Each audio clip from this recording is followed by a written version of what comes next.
husband's also short, so I only get to wear heels when he's not around.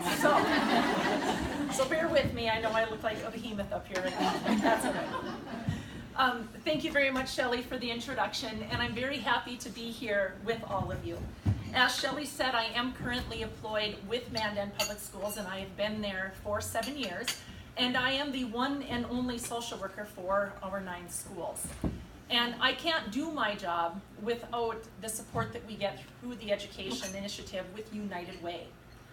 I am very aware that you, the women of United Way, are a force of change.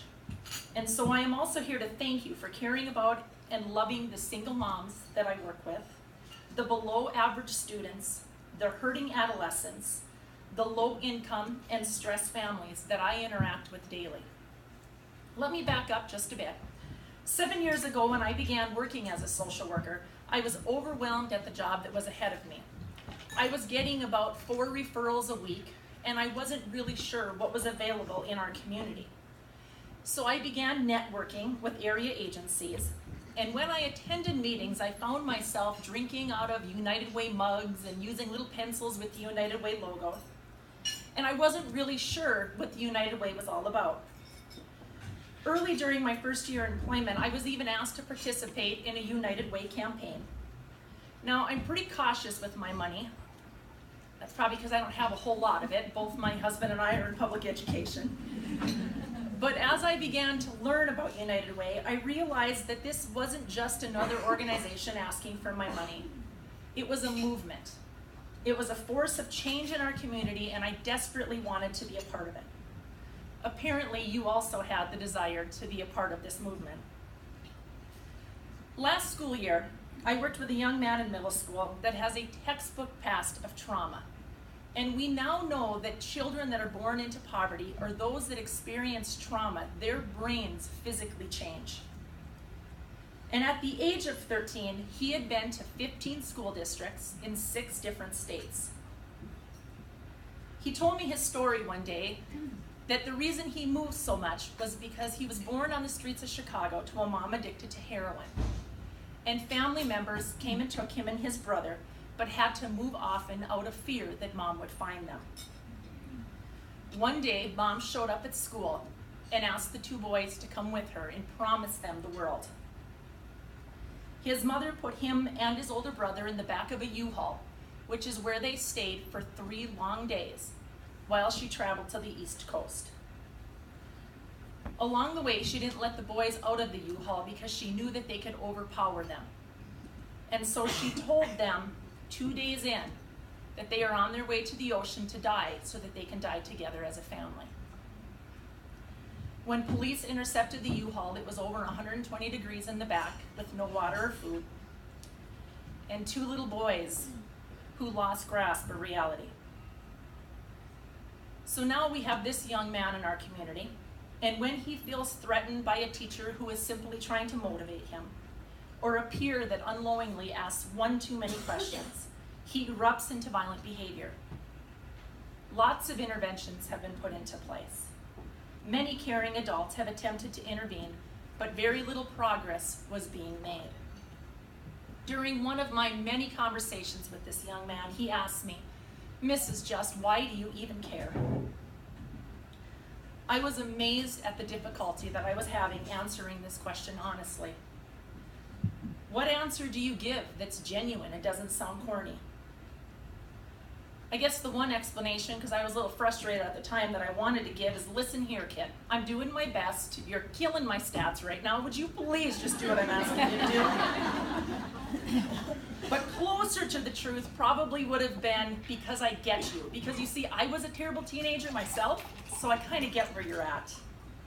And I also believe that since I wasn't real good to my parents in my early years, that I probably should start my penance now if I want any chance at heaven, so I chose social work as my career. I really couldn't come up with anything good, so the 2 of us just sat in silence.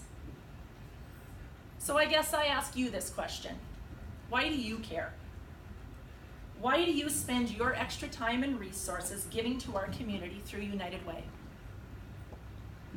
As I continued to ponder this question myself, it came down to this. We all need help at one time or another. You guys, there isn't a parent in this world that looks down at their newborn child and thinks to themselves, man, I can't wait to screw this up. We all give birth to these beautiful, loving children with the best intentions. We have dreams for our children to be happy and healthy, to be successful. But along the way, life happens. And as parents, we can occasionally get lost. Burdens come and go, and life can get messy. And when families already lack resources and financial stability, these burdens or bumps in the road can cause them to completely derail. And what they need to get back on track is a helping hand. They need hope. The children need volunteers who spend extra time in their schools reading with them so they can be proficient readers. They need positive role models who teach them social skills and friends who pack bags with food so that they don't have to worry about their hungry tummies and empty cupboards over the weekend. The parents need a mentor who will be a helping hand and provide guidance when needed. They need a business outfit for an upcoming job interview, and food bags brought home that ease the burden of a grocery bill. The work that you do does not go unnoticed in our communities. Our families in the Bismarck and Mandan public school systems have an opportunity to also use the Neighbors Network program, which is also a program funded by United Way. Neighbors Network is an in-home, hands-on program that works with families that have been identified through either social workers or teachers or counselors, because children are often the barometer of how well a family is functioning. So when a child is struggling in school, it's usually related to a problem in the home environment. The reason for their lack of success could be emotional or social issues in the home, such as addiction, abuse, lack of employable skills, inadequate education, or lack of social skills. Neighbors Network provides a multi-agency collaborative approach to meet the needs. Last year it was over 100 at-risk students.